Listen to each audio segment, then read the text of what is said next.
Assalamualaikum warahmatullahi wabarakatuh. Halo semuanya, perkenalkan nama saya Sinta Aulida Fitri Zulfana dari kelas 10 MIPA 5 nomor absen 30. Di sini saya akan menyampaikan vlog bertema spesies-spesies tumbuhan dari Kingdom Plantae, yaitu tumbuhan lumut, tumbuhan paku, dan tumbuhan tingkat tinggi, dengan tujuan untuk mengetahui dan mengidentifikasi struktur, cara berkembang biak, habitat, dan klasifikasinya. 1.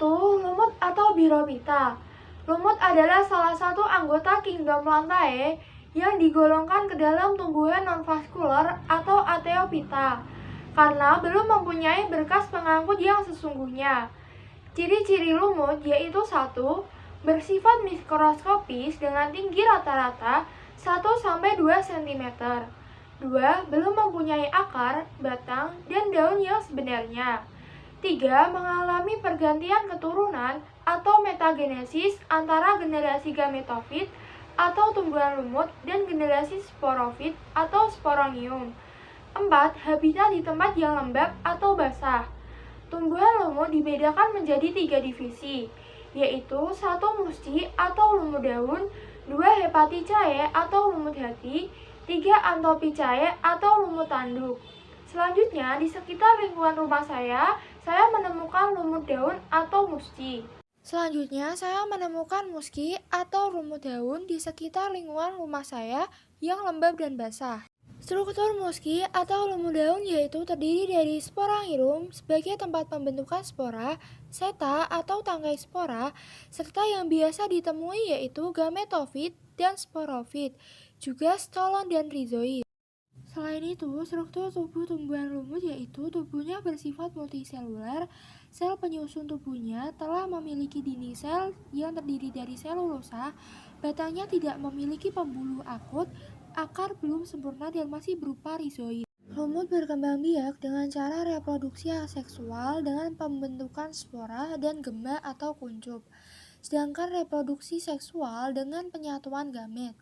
Gamet jantan dihasilkan dalam antheridium dan gamet betina dihasilkan dalam archegonium.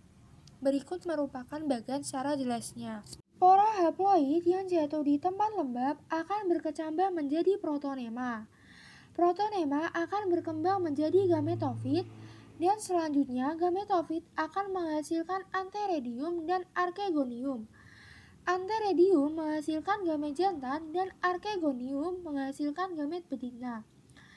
Fertilisasi gamet jantan dan gamet betina akan menghasilkan zigot diploid. Zigot akan berkembang menjadi sporofit. Dan pada sporofit terdapat sporaginium atau kotak spora. Di dalam sporaginium terdapat sel-sel induk spora diploid yang akan mengalami pembelahan meiosis menjadi spora haploid. Manfaat dari lumut adalah menahan tanah agar tidak mudah mengalami erosi, mencegah bencana banjir, mensuplai oksigen untuk tumbuhan dan manusia, dapat menghilangkan racun dari bisa ular, membantu dan mempercepat pertumbuhan rambut. Lumut mati dapat dijadikan pupuk, meningkatkan sumber daya air karena penyerapan airnya, dapat dijadikan obat anti jamur, dan mengobati bekas luka bakar dan luka akibat tergores, juga sebagai obat antiseptik untuk membunuh kuman. Selanjutnya yaitu yang kedua, tumbuhan paku atau Petridophyta adalah salah satu anggota dari Kingdom Plantae yang digolongkan sebagai tumbuhan vaskular atau Tetraphyta karena sudah memiliki xilem dan phloem sebagai alat pengangkutan, sehingga sudah sering disebut sebagai tumbuhan berkormus. Ciri-ciri dari tumbuhan paku yaitu 1. Telah memiliki kormus atau mempunyai akar, batang, dan daun sejati. 2. Bentuk bervariasi, ada yang berbentuk perdu atau pohon seperti tanduk rusa dan ada yang berbentuk seperti lembaran. 3. Berklorofil atau berspora. 4. Bersifat autotrof. 5. Memiliki berkas pengangkut, xilem dan phloem yang tersusun dengan pola konsentris. 6. Mengalami pergiliran keturunan antara generasi sporofit dan generasi gametofit. Generasi sporofit lebih dominan daripada generasi gametofit. 7. Hidup secara higrofit atau hidrofit atau yang biasa disebut dengan epifit. Berdasarkan spora yang dihasilkan dikenal dengan 3 jenis tumbuhan paku, yaitu homospora, heterospora, dan paku peralihan. Di dalam kingdom Plantae, tumbuhan paku dibagi menjadi 4 divisi, yaitu Psilophyta atau paku purba, Sphenophyta atau paku kuda, Lycophyta atau paku kawat, dan yang terakhir yaitu Pterophyta atau paku sejati. Selanjutnya, di sekitaran lingkungan saya menemukan paku pedang yang masuk ke dalam jenis golongan paku Pterophyta atau paku sejati. Selanjutnya, di sekitaran lingkungan rumah saya menemukan paku pedang atau yang masuk ke golongan Pterophyta atau paku sejati. Tumbuhan paku ini dapat tumbuh di berbagai habitat, baik di tempat yang lembab atau higrofit, di air atau hidrofit, ataupun menempel di permukaan batu, tanah, atau epifit. Struktur tumbuhan paku ini adalah akarnya masih berupa akar serabut dan batangnya masih berupa rizom. Untuk daunnya dibagi menjadi 2 macam, yaitu satu berdasarkan ukuran, mikrofil, daun yang berukuran kecil, dan makrofil, daun yang berukuran besar. Berdasarkan ada tidaknya sporangium, tropofil untuk fotosintesis, sporofil penghasil spora. Sporangium terdiri dari bagian-bagian sporangivor atau tangkai sporangium, anulus, deret sel mati yang mengelilingi sporangium, operculum, tutup kotak spora, dan peristom, gigi yang melingkari operculum. Selanjutnya adalah cara perkembangbiakan tumbuhan paku. Tumbuhan paku berkembang biak secara aseksual dan seksual. Generasi gametofit dihasilkan oleh reproduksi aseksual dengan spora. Spora dihasilkan oleh pembelahan sel induk. Spora yang terjadi di dalam sporagonium. Sporagonium terbentuk pada sporofit yang berlokasi di daun atau batang. Fase sporofit adalah ketika tumbuhan paku menghasilkan spora, sedangkan fase gametofit adalah pada saat tumbuhan paku menghasilkan gamet atau sel kelamin. Yang terakhir yaitu manfaat tanaman paku, yaitu dapat digunakan sebagai tanaman hias, bisa digunakan sebagai obat-obatan, dan juga digunakan sebagai sayuran, juga dapat digunakan untuk pupuk hijau, dan sebagai salah satu bahan dalam pembuatan karangan bunga. Tanaman berbiji yang saya temukan adalah jambu biji atau Phasedium guajava atau bisa disebut dengan jambu batu dan jambu kluthuk. Adalah tanaman tropis yang berasal dari Brazil, disebarkan ke Indonesia melalui Thailand. Jambu biji memiliki buah yang berwarna hijau dengan daging yang berwarna putih atau merah dan biasanya memiliki rasa yang manis. Klasifikasi tanaman jambu biji berasal dari kerajaan Plantae, ordo Myrtales, famili Myrtaceae, subfamili Myrtosedaceae, bangsa Myrtaceae, genus Phasedium, spesies Phasedium guajava.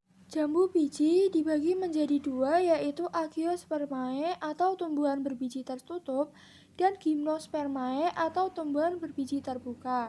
Tumbuhan jambu adalah Agiospermae atau tumbuhan berbiji tertutup, dibagi menjadi 2 kelas, yaitu dikotil dan monokotil. Ciri-ciri tumbuhan Angiospermae: memiliki biji terbungkus dalam bakal buah, memiliki bunga yang sesungguhnya, dan mengalami pembuahan ganda. Jambu merupakan tumbuhan dikotil.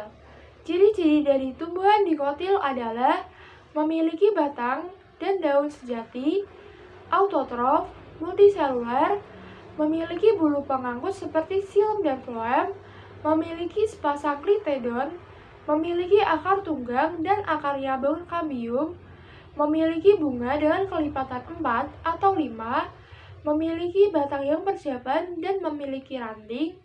Selanjutnya yaitu ciri-ciri tanaman jambu. Daunnya menyirip, batangnya berkambium, akar berada di tanah, akar tunggang, memiliki bunga dan menghasilkan buah. Yang terakhir yaitu manfaat dari jambu. 1. Membantu untuk mengobati demam berdarah. menjaga tekanan darah agar tetap normal, mengobati sariawan hingga gusi bengkak, memperlancar sistem pencernaan, menjaga kolesterol, mencegah kanker dan anemia. Jamur berkembang biak secara generatif dan vegetatif. Pembibitan jamur dilakukan dengan cara pengangkutan dan stek batang, walaupun dapat dilakukan dengan menanam biji. Kesimpulan dari penjelasan di atas adalah bahwa Kingdom Plantae tidak semua jenis tumbuhan dapat digolongkan ke dalam karakteristik yang sama. Setiap tumbuhan memiliki bentuk dan struktur yang berbeda-beda, juga secara habitat dan proses reproduksinya berbeda setiap jenisnya. Kingdom Plantae dibedakan menjadi 3 divisi, yang dimana dibedakan dari struktur tubuh tumbuhannya. Struktur pada lumut, akar, batang, dan daunnya tidak dapat dibedakan, sehingga dapat dinyatakan bahwa lumut belum mempunyai akar, batang, dan daun yang sebenarnya. Pada struktur tumbuhan paku, sudah memiliki akar, batang, dan daun sejati. Namun, jika dilihat pada tumbuhan tingkat tinggi, memiliki akar, batang, daun, bunga, dan buah yang nanti akan menghasilkan biji. Sehingga pada tumbuhan tingkat tinggi dapat dibedakan secara jelas akar, batang, dan daunnya. Walaupun memiliki perbedaan, tumbuhan tersebut digolongkan ke dalam Kingdom Plantae, karena semua tumbuhan tersebut mempunyai daun untuk melakukan fotosintesis secara mandiri. Sekian dari saya, apabila ada kesalahan atau informasi yang disampaikan bisa dikoreksi. Wassalamualaikum warahmatullahi wabarakatuh.